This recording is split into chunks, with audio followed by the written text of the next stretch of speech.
بإذن الله. طيب أبو مشاري يقول يعني هل يعذر الناس في أنهم لا يجدون لباسا محتشما يعني في الأسواق، ويعني نجعل فتياتنا يتساهلن في اللباس؟ وهذه نقطة خطيرة، أن الناس يجعلون الدين أقل مستوى من الدنيا. يعني بمعنى لو أنك ساكن في بيت وما حولك مدارس، ما راح تدرس عيالك؟ لا. طيب أنت الآن في أي منطقة وبناتك وصلنا إلى الكلية والكلية بعيدة تبعد 70 كيلو 80 كيلو، ما راح توفر، بل الموظفات أحيانا يخرجن يوميا 250 وأكثر كيلو.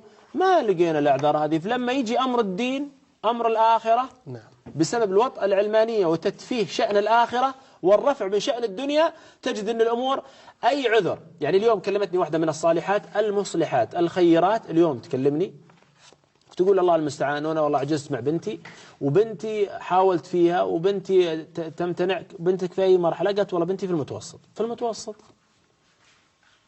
في المتوسط وعجزتي أنك تزرعي بداخلها قضية الحشمة والعفاف والمحافظة على الستر.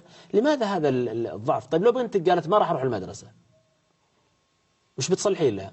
ستستنفرين كافة ما لديك من الطاقة ومن القوة ومن الانفعال ومن المغريات ومن المخوفات ومن المحفزات ومن المرعبات من أجل أنها تروح المدرسة.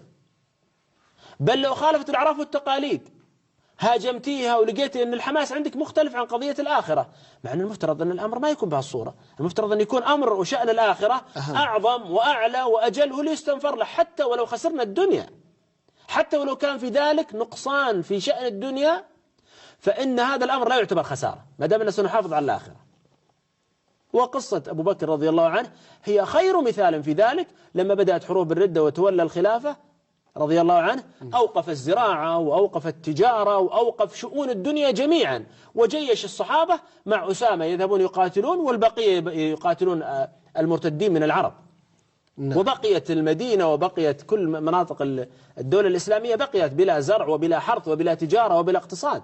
الأمر أمر الدين. ولذلك قال رضي الله عنه عبارة أتمنى أن يعلقها جميع الصالحين، وأختم بها. أي نعم، يعلقها جميع الصالحين في حياتهم: أينقص الدين وأنا حي؟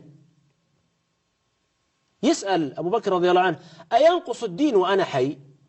مستحيل ينقص وأنا حي. نحن نقول اليوم لا ينقص، تآكل.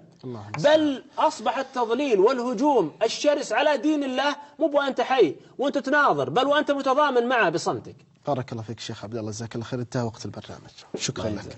أعزائي المشاهدين، أخواتي المشاهدات، انتهت حلقتنا لهذا المساء. نلتقي نحن وإياكم الأسبوع القادم في إكمال هذه الشبهات والردود بإذن الله تعالى. أستودعكم الله. السلام عليكم ورحمة الله وبركاته.